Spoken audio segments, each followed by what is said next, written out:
কি দৃশ্যটা দেখেছেন? মানে নিউজ হচ্ছে তোমার ব্যাপারে কি তুমি হিন্দু মোহামেডানের লড়াইয়ের জন্য মন্দির ভাঙতে আমি পরের দিন ডিলিট কেন করতাম? লক্ষ মানুষ মিলিয়ে প্রায় 6 লাখের কাছাকাছি। 17 তারিখের রাজ্য তোলপাড় করে দেওয়ার খবরটি যারা দেখেছিলেন তাদের জন্য আজকের খবরটি জরুরি। মন্দির ভেঙে হিন্দু মুসলিম দাঙ্গা লাগিয়ে দেওয়ার খবরটি ছড়িয়ে দেওয়া হয়েছিল, তার সত্যতা উদ্ঘাটনের ঘটনাস্থল থেকে কালিয়াচক ব্রেকিং নিউজ চ্যানেলের একটি বিস্তারিত গ্রাউন্ড রিপোর্ট। সর্বদাই মিথ্যা খবর সম্প্রচার থেকে সমাজকে বিরত রাখুন। মালদা থেকে ফারাক্কার দিকে যেতে যে টোল প্লাজাটা পড়ে, সেই টোল প্লাজাটা পেরিয়েই 18 মাইল এনটিপিসি মোড় আর কি, PTS মোড় বলা হয়। ওই পিটিএস মোড়ের একদম এনএইচ লাগোয়া কালী ঠাকুরের মন্দিরের যে দেয়ালটা আর কি, দেয়ালের নিচে যে সমস্ত টাইলস গুলো থাকে সেই টাইলসে গণেশের মূর্তি ছিল এবং সেগুলোকে ভেঙে ফেলেন আর কি। এই রকমের একটা অভিযোগ নিয়ে ভিডিও করা হয় এবং এই ভিডিওর ফলে বিভিন্ন রকমের বায়াস নিউজ বা বিভিন্ন রকমের আরও নিউজ সোশ্যাল মিডিয়ায় ছড়িয়ে পড়ে। এই বিষয়ে এই প্রসঙ্গে আমরা কথা বলবো যে সেদিন অ্যাকচুয়ালি ঘটনাটা কি ঘটেছিল। তার প্রথমে আমরা জেনে নেব পার্থ প্রতাপের আসল পরিচয়। আপনার আসল নামটা কি, অফিসিয়াল? আমার নাম পার্থ প্রতাপ দাস, আমি social worker and fitness trainer. আপনার অ্যাকচুয়াল বাড়ি কোথায়? অ্যাকচুয়াল বাড়ি রামনগর বালুটোলা, আকন্দবাড়িয়া। আকন্দবাড়িয়া মানে বৈষ্ণবনগর, তাই তো? কালিয়াচক 3 নম্বর ব্লকে পড়ে।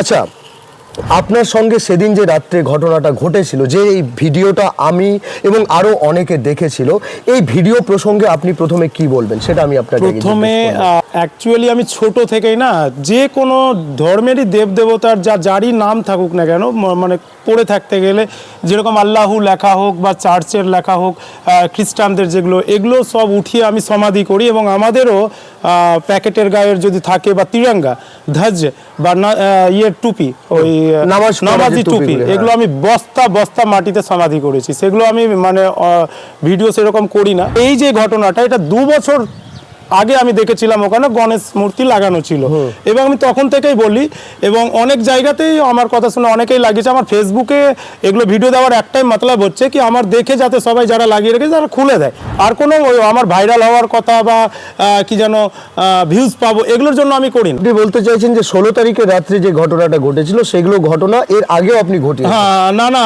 অ্যাকচুয়ালি আমি ছোট থেকেই আমি যেখানে ভগবানের নিচে রাখা থাকে আমি বলি, নাম হোক মূর্তি হোক পড়ে থাকলে বলি কি এগুলো খুলে দেন, এগুলো পাপ লাগবে ভগবানের ওখানে। আর ওখানে ঝাঁটা ছিল, জুতো ছিল এবং বয়োজ্যেষ্ঠ একটা মহিলা বসেও ছিল।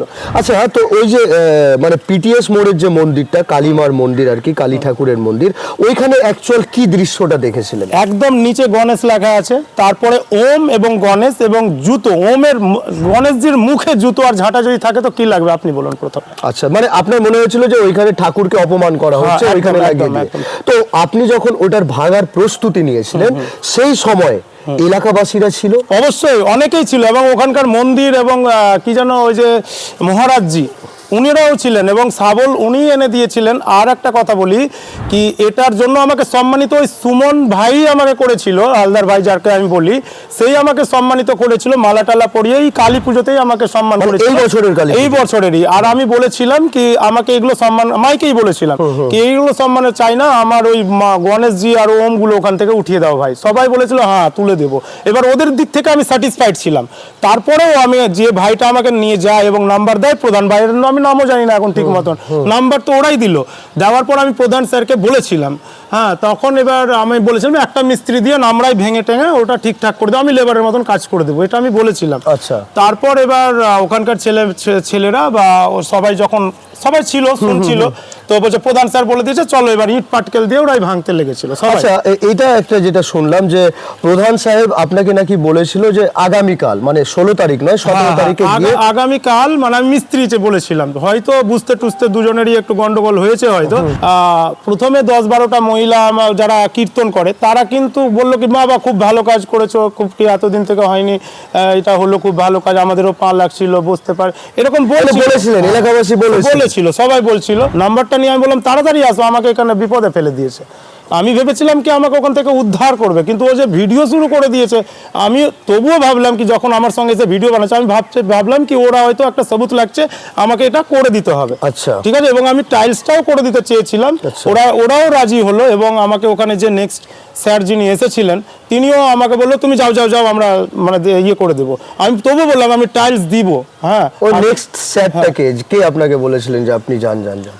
মানে ওখানকার এমএলএ মহাশয়ার হাজবেন্ড, মানে বাচ্চু স্যার, আচ্ছা, মানে স্যার আপনাকে বলেন সেই সময় এসেছিলেন? মন্ডল বাবু। আচ্ছা, তো উনি এসে আপনাকে বললেন যে আপনি চলে যান, আমরা দেখে নিচ্ছি বিষয়টা। উনি আমাকে চেনেন বা ইয়ে করেন। আমি প্রথমে আগে জোড়হাত করে বললাম কি আমার ভুল হয়ে গেছে, আমি তো ভাঙিনি, তবু আমি মানে বলে দিলাম কি ভুল হয়েছে, আমি টাইলসটা লাগিয়ে দিব। আচ্ছা। তবে না কালকে এসে করে দিও বা ইয়ে করে দিও। আমি ওটা স্বীকারও করলাম, আর আমি তৎক্ষণাৎ পরের দিন আমি জীবনে টাইলস ফাইলস কিনতে যাইনি, আমি 6টা দোকানে দাম দর করছিলাম। ইন দ্য মিন টাইম আমার কাছে কল আসে, মানে নিউজ হচ্ছে তোমার ব্যাপারে কি তুমি হিন্দু মোহামেডানের লড়াইয়ের জন্য মন্দির ভাঙতে গেছো রাতের অন্ধকারে, কিন্তু রাত তখন 7:30 পৌনে 8টা নাগাদ। আচ্ছা। হ্যাঁ, তারপর এবার ভাঙাভাঙি করতে করতে হয়তো 9টা 9:30 বেজেই যেয়ে হবে। 2 ঘন্টা ধরে ভাঙার কাজ মানে চলছিল। অ্যাকচুয়ালি মানে কুড়াচ্ছিলাম আমি, গুলো যাতে কারো পায়ে না লাগে, সেই জন্য কুড়িয়ে এক জায়গায় মানে পুঁতে দিতাম। পুরোটাই একটা শ্রদ্ধার বিষয় আর কি, যে ও শ্রদ্ধার ছলে এই কাজটা করতে গেছিলেন আর কি। সেটাকে তো এখন যেটা প্রশ্ন আপনার কাছে, যে প্রশাসনিক দিক থেকে কি কি হস্তক্ষেপ করা হয়েছিল আপনার সঙ্গে? যাদেরই হিউম্যানিটি আছে তারাই তো বলবে এটা ভালো কাজ। তো আমি এই দিক থেকে স্যাটিসফাইড ছিলাম। প্রশাসন আমাকে এখানে আসা মাত্র আমাকে ভিলেজ পুলিশ আসলো, আমি সঙ্গে সঙ্গে তার বাইকে চেপে যাই।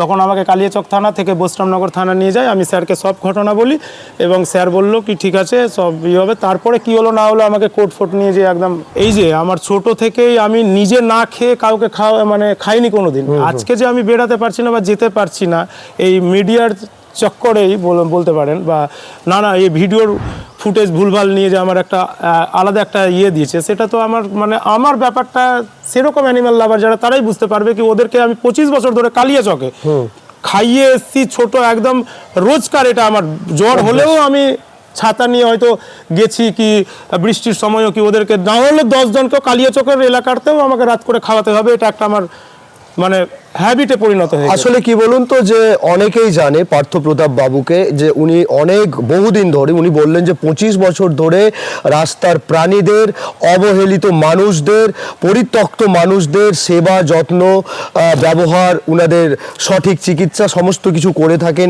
একা হাতে। এবার এই যে একটা অভিযোগ, এই যে একটা অ্যালিগেশন এবং তারপরে যে একটা নিউজ হওয়া, সেটা ওনাকে মানসিকভাবে ভেঙে ফেলেছে।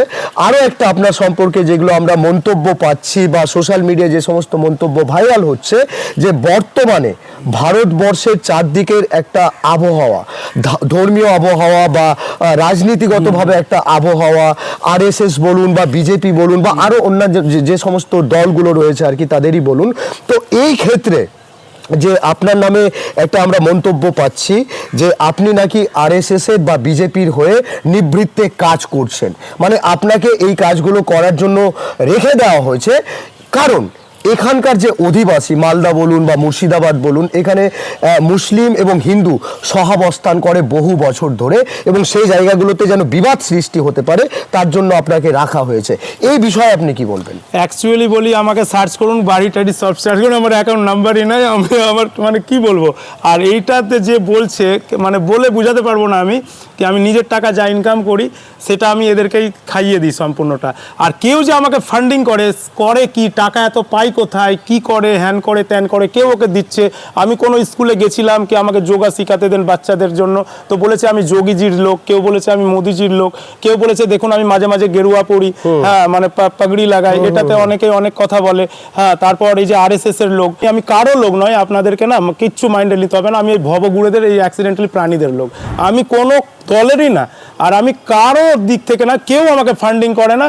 আর বিশেষ করে কালিয়াচক ব্রেকিং নিউজের সঙ্গে যে আমি যাই, এখান থেকে ভবগুড়েদের জন্য যদি আমাদের প্যাকেট অনেকেই দেয় না, কিছু কিছু ব্যক্তি দেয় 3-4টা প্যাকেটের জায়গায় 7-8টা আমরা চেয়ে নিই, সেটা আমি ওই ভবগুড়েদেরকে খাইয়ে আসি। তো প্রতাপ বাবুর বক্তব্য হলো যে উনি কোনো রকমের কোনো রাজনৈতিক দল বা কোনো সংঘ আর কি তার সঙ্গে কোনো রকম ভাবে যুক্ত নয়, সেই কথাটা একদম মানুষ যেগুলো বলছে আর কি ভুল বলছে, একদম সেটা বলছেন। মানে আপনার কোনো এরকমের উদ্দেশ্য ছিল না যে হিন্দু বা মুসলমানের মধ্যে একটা বিভেদ সৃষ্টি করা, এটা তো সেই জিনিসটা ভাবতেও ঘেন্না হচ্ছে কি আমি সব জায়গায়তে মানে বিগ হগ বা আমি সবাইকে মিলে মিশে থাকার যে একটা সবসময় আমার সোশ্যাল মিডিয়াও চেক করবেন, সবসময় আমি বলতেই থাকি, হ্যাঁ, কি নিজেদের মধ্যে মানে মানে এইগুলো আমার কোনো সময় আমি নামটাও নিই না, হ্যাঁ, কি এই যে মানে ধর্মে ধর্মে ভেদাভেদ, এটা আমাকে খুব বাজে লাগে actually। আচ্ছা, যে আমরা নিউজটা মানুষ। প্রচার হয়েছিল সেই নিউজটা যখন আপনি প্রথম শোনেন তখন আপনার কিরম লেগেছিল? খুবই বাজে লেগেছিল, মানে খুব এতটাই দুঃখ লেগেছিল কি আমি কি করব বলে বুঝাতে পারছিলাম না। মানে ওইখানে আপনি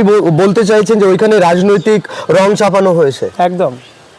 কেন এই রাজনৈতিক রংটা আপনার উপরে চাপাবে কেন? আপনি তো একজন আমার মতন সোশ্যাল ওয়ার্কারের উপরে যে এরকম রাজনৈতিক রং চাপাচ্ছে, এটাও তো একটা বিশাল বাজে একটা দিক। হ্যাঁ, কেন? এটাই তো প্রশ্ন। আমি আর কি বুঝতে আমাদের। পারছি না এদের ব্যাপারটা কি আছে, কিন্তু আমি নিজে না খেয়ে আগে ওদেরকে খাওয়ানোটার ব্যাপারটা আগে ভাবি, বা ওদেরকে খাওয়ানোর চক্করটা ভেবে আমি, কেন আমি দেখেছি থরথরে এই থরথরে ঠান্ডায় এরকম করে কাঁপে মহিলাগুলো, আপনারা দেখে নেবেন 35খানা মহিলা এই ডিভাইডারের মধ্যে এখনো বর্তমানে পড়ে রয়েছে, যাদের গায়ে ড্রেস নাই। ওইখানেই ওই জায়গাতেই আমি ওই মহিলাটাকে ড্রেস দিয়ে মানে সপ্তাহে ও না ইয়াং ছেলেরা উত্তেজিত কথা বলে, ছিঁড়ে টিড়ে দেয় নাইটি পাইটি গুলো, আমি চেয়েছি, আমি নতুন দিইনি, কিন্তু কেন আমার কাছে টাকা থাকলে আমি নতুন দিতাম, আমি পুরনো কালেক্ট করি। আচ্ছা, আরেকটা প্রশ্ন আপনাকে জিজ্ঞেস করব, সেদিন রাত্রে 16 তারিখের রাত্রে ওই 18 মাইল পিটিসি মোড়ের ওই মন্দিরে, হ্যাঁ খুব দারুণ, হ্যাঁ, ওই জায়গাটা যাওয়ার আপনার উদ্দেশ্যটা কি? আমার উদ্দেশ্য ওখানেই মহিলাটা থাকে, শান্তি মাসি, আচ্ছা। 9 বছর ধরে পাক্কা রোজ দিন দিই। 16 মাইলে একটা ভাই আছে রঞ্জিত সিং বলে ওর নাম, একে আমি 12 বছর থেকে দিই। সেদিনও কি আপনার ওই উদ্দেশ্যেই আমি গেছিলেন? ড্রেস পরা দিতে গেছিলাম আচ্ছা। সেদিন, আমি আমার কাছে সেদিন একদমই কিচ্ছু ছিল না, 10 টাকাও ছিল না, এমনকি ভাড়াও ছিল না, আমি অন্যজনের বাইকে গেছিলাম সেদিন, ঠিক আছে, ড্রেস দিয়ে এসেছি আমি সেদিন, আমার কাছে পুরনো ড্রেস ছিল, 2 ব্যাগ ড্রেস দিয়েছি। তার মানে আপনারা শুনতে পাচ্ছেন যে পার্থ প্রতাপ বাবুর কাছে একটা বিষয় স্পষ্ট, যে যিনি বহু বছর ধরে সামাজিক মানে কর্মকাণ্ডের সঙ্গে যুক্ত, পশু বলুন, প্রাণী বলুন, এবং যারা ভবঘুরে পরিত্যক্ত আর কি পরিবার থেকে, এই রকমের বহু লোকজনের পাশে দাঁড়ান, তাদেরকে খেতে দেন, বিভিন্ন মানুষের কাছ থেকে চেয়ে উনি খাবার উনাদেরকে প্রোভাইড করেন। সেদিনও 16 তারিখের রাত্রে ওই পিটিসি মোড়ে, এনটিপিসি যে পিটিসি মোড়, সেখানকার যে মন্দির, কি বললেন নামটা? 22 হাতের কালী ঠাকুর আছে, 22 হাতের কালী ঠাকুরের যে মন্দির, তার নিচে যে গণেশজি আর গণেশজি ওম। এবং ওম লেখা, যেটা পবিত্র একটা শব্দ, ওম আর কি, সেই শব্দ, এবং গণেশজির যে ছবি আর কি, যে টাইলস ছিল, সেই টাইলসের পাশে জুতো রাখা ছিল, ঝাঁটা রাখা ছিল, হ্যাঁ, যেটা দেখে ওনার হয়তো আর একজন শ্রদ্ধাতে আঘাত বয়স্ক লেগেছে। মহিলা ওখানে বসেও ছিলেন, মানে গণেশজির ওপরে, মানে এখানে যদি গণেশ থাকে বা কোনো মূর্তি থাকে তো আমি এখানে বসবো, বলো না? না, কখনোই নয়, কখনোই নয়। তো এই রকমের একটা বিষয়কে উনি রিভিল করতে গেছিলেন, বা ওই জায়গাগুলো থেকে সেগুলোকে সরানোর ব্যবস্থা করছিলেন, আর সেখান থেকেই এই বিতর্কটা শুরু হয়েছিল এবং এই ভিডিওটা ভাইরাল হয়েছিল। এবার আমরা ওনাকে জানলাম, অনেক কিছু আপনাদের মনে যে সমস্ত প্রশ্ন ছিল সেগুলোও জানলাম, এবং কি ঘটনাটা ঘটেছিল সেটাও জানলাম। আমরা তো জানলাম একটা পক্ষের কাছ থেকে, এবার যিনি দ্বিতীয় পক্ষ, মানে ওইখানকার অধিবাসী বৃন্দ এবং যে সুমন হালদার মহাশয়, আমরা তার সঙ্গেও যোগাযোগ করব এবং তার সঙ্গেও কথা বলে পুরো একটা প্রতিবেদন আপনাদের সামনে তুলে ধরবো। আপনারা বিচার করবেন যে এটা পার্থ প্রতাপ বাবুর বানানো কোনো গল্প, ভাইরাল হওয়ার জন্য গল্প, নাকি এই গল্পের ওপর রাজনৈতিক একটা রং চাপানো হচ্ছে। আপনাদের কাছে দুটো প্রশ্নই থাকবে, আপনারাই আপনাদের মতো করে বিচার করবেন। পিটিএস মোড়, সেই মন্দিরটাই 22 হাতের কালী ঠাকুরের মন্দির আর কি। আর আমার সঙ্গে রয়েছে সুমন হালদার বাবু। সেদিন যে 16 তারিখ রাত্রে যে ঘটনাটা ঘটেছিল, সেই ঘটনার বিস্তারিত বিষয়টা আমি ওনার কাছে জানবো। নমস্কার সুমন বাবু, প্রথমে আমি জিজ্ঞেস করব যে সেদিন রাত্রে ঘটেছিলটা কি? তখন আনুমানিক 9:30 10টা বাজে, তখন আমাকে পার্থদা কল করে যে হালদার ভাই আমি একটু সমস্যায় পড়েছি। আমি যে কী হয়েছে বলো? বলছে যে আমাকে এখানে লোকজন ধরে লোকেরা উত্তেজিত হয়ে গেছে। আমি বলছি কেন উত্তেজিত হয়েছে? বলছে যে আমি তোমাদের এইখানকার মন্দিরের টাইলসগুলো ভাঙতে লেগেছি আর মানুষরা করতে লেগেছে। আমি বলছি তুমি ভাঙতে কেন গেছো? তুমি মানুষ তো উত্তেজিত হবেই। একদম। তুমি ভাঙতে লেগেছো, তুমি কি কারোর পারমিশন নিয়েছো? বলছে না আমি পারমিশন নিয়েছিলাম, কিন্তু আমাকে পারমিশন আজকে দেয়নি। তো যেহেতু এই মন্দির হচ্ছে যে পুরো সমাজের মন্দির, দশের মন্দির, কারোর একার পৈতৃক মন্দির নয় এটা, যে কারোর পারমিশনে এই জিনিসটা করবে, ঠিক আছে? এখন যদি এইখানে প্রধান, এমএলএ, প্রধানমন্ত্রীও এসে যদি এই মন্দিরে যদি ও নিজে একা যদি ভাঙার চেষ্টা করে আমাদের পারমিশন ছাড়া, সমাজের পারমিশন ছাড়া, তাহলে আমি সেখানেও প্রতিবাদ করতে ছাড়বো না। একদম ঠিক আছে? সেইখানে এসে আমার তখন আমি আসলাম, দেখছি যে না ওকে ধরে সবাই বলছে যে না তুমি এটা করেছো কেন, এই করেছো কেন। আমি যদি না আসতাম তাহলে হয়তো ব্যাপারটা আরেকটু বাড়তো, অন্যরকম পথে যেত। হ্যাঁ, সুতরাং আমি এসে তারপর ওকে বললাম যে তুমি এটা করলে কেন, এটা করেছো। বলছে যে না আমি সঞ্জয় যে প্রধান আছেন আর উনি আমাদের সম্পাদকও আছেন মন্দির কমিটির সম্পাদকও আছেন, ওনার পারমিশন নিয়েছিলাম, ওনার পারমিশন নিয়েছিলাম। আর সঞ্জয় প্রধান উনিও এখানেই ছিলেন আর কি। হ্যাঁ, আমার ভিডিওতেও দেখেছেন। আমি ওনাকে আবার জিজ্ঞেসও করেছিলেন, রাইট, যে না তুমি এরকম ওকে পারমিশন দিয়েছো। ও ওখানেই বললো যে না আমি পারমিশন দিইনি, আমরা পরবর্তী দিন মানে কালকে পরের দিন এসে দেখবো এবং ব্যাপারটা ভালো করে আলোচনা করবো গ্রামবাসীর সাথে, কমিটির সাথে একসাথে বসে তারপরে কোন একটা সিদ্ধান্ত নেওয়া যাবে, সিদ্ধান্ত নিয়ে একটা কাউকে লাগিয়ে মিস্ত্রি লাগিয়ে সেগুলোকে খুলে নেবো এবং অন্য টাইলস লাগিয়ে দেবো। এই পার্থদার এটাই ভুল হয়েছে, সে কমিটির পারমিশন ছাড়া নিজে থেকে ও করতে লেগেছিল। তার উদ্দেশ্য ছিল না যে না কোনো দাঙ্গা লাগানোর অথবা কোনো মানে বিবাদ হোক বা সাম্প্রদায়িক বিবাদ হোক, এটার ওর উদ্দেশ্য ছিল না। আচ্ছা, ও ওই দিন এসছিল কেন এখানে মন্দিরে? ও পার্থদা প্রায় আসে এখানে, হ্যাঁ, এমনিও আসে, ছোট বাচ্চাদের সাথেও মেলামেশা করতে খুব পছন্দ করে এবং পশুপ্রেম আছে। আমি এর আগেও বলেছি, পরেও বলেছি, ওর পশুপ্রেম আছে এবং বিভিন্ন জায়গায় ও পাগল টাগলদেরকে সোশ্যাল ওয়ার্ক করে, সেগুলোতে আমি খুব অ্যাপ্রিসিয়েটও করি। সেই জন্যই আমার ওর সাথে যোগাযোগ, ঠিক আছে, যে ও যেহেতু এরকম সোশ্যাল ওয়ার্ক সমাজসেবী, তাই জন্যই আমি ওর সাথে যোগাযোগ করে ওর অ্যাপ্রিসিয়েট করি, অনেক সাপোর্টও করতাম এবং এখনও করি, না করা নয়। তো সেদিন ওটার কারণেই এসেছিলো। তারপর যখন দেখে যে এরকম ব্যাপারটা কল পারমিশন ছাড়া ও এটা করে, এটা ওর। আচ্ছা, এলাকাবাসী মানে এখানকার এলাকাবাসী কি ওকে হেল্প করেছিল এগুলো ভাঙতে না বা খোলার জন্য? না, এলাকাবাসী বলতে ছোট ছোট ছেলেরা ওর সাথে ছিল। ছোট ছেলেরা তো আর বোঝে না, আর কিছু দু একটা হয়তো বাইরের গ্রামের ছেলে এসে ওর সাথে সহায়তা করেছিল। এবার ওর সাথে মানে কোনো খারাপ উদ্দেশ্য বা কোনো রকমের এগুলো ছিল না, মানে ওর ছিল এটাই যে জুতো লেগে যাচ্ছে, ঝাঁটা রেখে দিচ্ছে গণেশের মূর্তির সামনে, এটা একটুখানি ওর কাছে হয়তো দৃষ্টিকটু লেগেছে। আচ্ছা, এখানে অনেকে আর কি আমরা কমেন্টে দেখেছি যে পার্থকে আরএসএস বা বিজেপির লোক বলে দাগিয়ে দেওয়া হয়েছে, যে ও হয়তো নিভৃতে আরএসএস বা বিজেপির হয়ে কাজ করছে, যেখানে আমরা তো সহাবস্থান করি, এই মালদা মুর্শিদাবাদ বহু বছর ধরে আমরা সহাবস্থান করি, তো সেখানে হয়তো একটা দাঙ্গা বা সাম্প্রদায়িক দাঙ্গা লাগানোর একটা চেষ্টা করেছি, এইরকম কি কিছু লক্ষ্য করেছেন? না, আমার পার্সোনাল দিক দিয়ে বলি, আমি কোনোদিন ওকে দেখিনি যে আরএসএস অথবা বিজেপি কখনো প্রচার করতে কখনো দেখিনি। এমনি সোশ্যাল ওয়ার্ক করে, এইটুকুই আমি দেখেছি। এটার জন্য ওকে আমি অ্যাপ্রিসিয়েট করি এবং সাপোর্ট করি। আচ্ছা, মিডিয়াতে যখন দাগানো হলো আর কি ওকে অভিযুক্ত করে যে ও এরকম করার চেষ্টা করেছে, মানে পুরো মালদা জেলা প্লাস ওয়েস্ট বেঙ্গল পর্যন্ত একটা তোলপাড় হলো বিষয়টা নিয়ে। তো মিডিয়া যখন দেখালো আপনার ভিডিওটা পাওয়ার পরে, অনেকে যেমন বলেছে যে আপনি নাকি ভিউজ আর লাইক কমেন্টসের জন্য এই জিনিসটা করেছেন, এটা কতটা সত্য আগে এটা বলুন। যদি ভিউজ আর লাইক কামানোর ওরকম উদ্দেশ্য থাকতো আমি পরের দিন ডিলিট কেন করতাম? আমাকে তো ওইটাতে লক্ষ লক্ষ মানুষ মিলিয়ে 6 লাখের কাছাকাছি 7 লাখ চলে গেছিল। তারপর আমি দেখলাম যে না, ছেলেটার সাথে হিত থেকে বিপরীত হচ্ছে, তো আমি সেটাকে ডিলিট করলাম। তো আমার দরকার কি ছিল ওর ভিডিওটা ডিলিট করার? রাইট। এবং পরবর্তীতে আবার আপনি একটা ভিডিও বানিয়েছেন, আবার ভিডিও বানায় যাতে ওকে খারাপ না ভাবা হয় কেউ।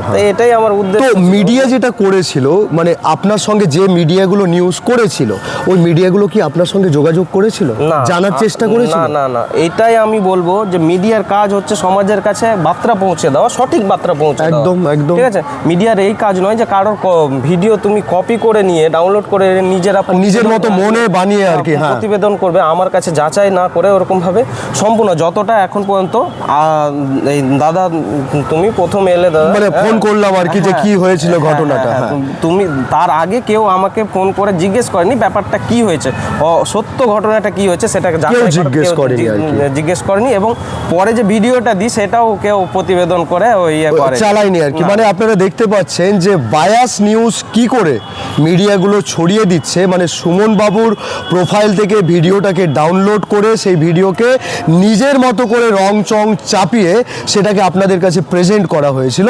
তো সেটা কিন্তু উনিও ওনার মুখে বললেন, আমিও শুনলাম, আপনারাও শুনতে পাচ্ছেন।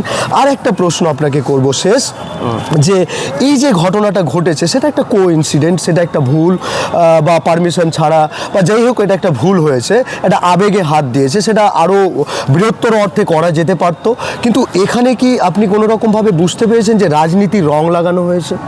হ্যাঁ, পরে আমি মানে নিউজগুলো দেখে বুঝতে পারলাম যে কিছু কিছু মানুষ রাজনৈতিক রং লাগানোর চেষ্টা করেছে এবং সাম্প্রদায়িক রং লাগানোর চেষ্টা করেছে, যেটার উদ্দেশ্য আমার তো ছিল না যে না ওই রকমটা হোক। আমার উদ্দেশ্য ছিল শুধুমাত্র আমাদের আশেপাশে গ্রামবাসীরা যাতে জানুক, কমিটির সবাই যাতে জানুক যে না এটা কারোর নিজস্ব ডিসিশনে হয় না। হ্যাঁ, ঠিক আছে, হ্যাঁ, হ্যাঁ। ঠিক আছে, কারোর নির্দিষ্ট একজনের ডিসিশনে হয় না, একদমই হবে না। এটা কমিটি রয়েছে, গ্রামবাসী রয়েছে, এলাকাবাসী রয়েছে, তারা মিলে সিদ্ধান্ত নিয়ে এটাকে করা যেত আর কি।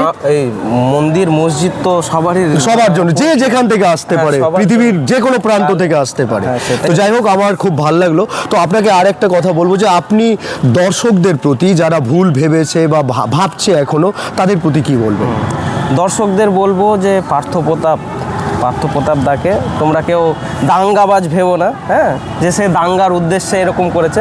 সে ওই জিনিসটা ওর ভুল মনে হয়েছে, চোখে লেগেছে কটু, যে গণেশের মূর্তি, শ্রদ্ধেয় গণেশ ঠাকুরের মূর্তি নিচে লেগে আছে, সেটা হয়তো কমিটির দ্বারা খোলা হতো, তো সে নিজে থেকে করতে গেছে, এটাই ওর ভুল হয়েছে এবং সে নিজে ভুল স্বীকারও করেছে, স্বীকার করে যে না আমার ভুল হয়েছে এবং কমিটিকে ও আশ্বাস দেয় যে না ওই টাইলসগুলো সে আবার পুনরায় লাগিয়ে দেবে বলতে ওটার খরচা দেবে এবং কমিটি ওটা মিস্ত্রিরা নিজেরা লাগিয়ে নেবে। তো সুতরাং ওর উদ্দেশ্য ছিল না দাঙ্গা অথবা কোনো রকম অসাধু উদ্দেশ্য বা কিছুই ছিল না, মানে ও সরল মনে চেয়েছিল যে গণেশ ঠাকুরের যে টাইলসের মার্বেলসটা ছিল আর কি লাগানো, সেটা যেন পায়ে কারো না লাগে। আর একটা ব্যাপার হচ্ছে যে সেদিন রাতে ওই সব কিছু নিজে ভুল বুঝতে পারে যে না ওই জিনিসটা একটু বাড়াবাড়ি হয়েছিল, তারপর ভুল বোঝাবুঝি সব কিছু আমাদের মিউচুয়াল হয়। আমাকে প্রশাসন থেকে কল করে যে না তোমরা একটা কমপ্লেন দাও যদি প্রয়োজন হয়, তখন আমি নিজেই বললাম যে, এবং সবাই বললো যে না কোনো ওটা দরকার নেই, আমরা এখানে মিউচুয়াল করে নিচ্ছি, আর প্রয়োজন নেই প্রশাসনিক কোনো কিছু করার। তারপরে ওকে সসম্মানে ভালোভাবে ওকে পাঠানো, হ্যাঁ।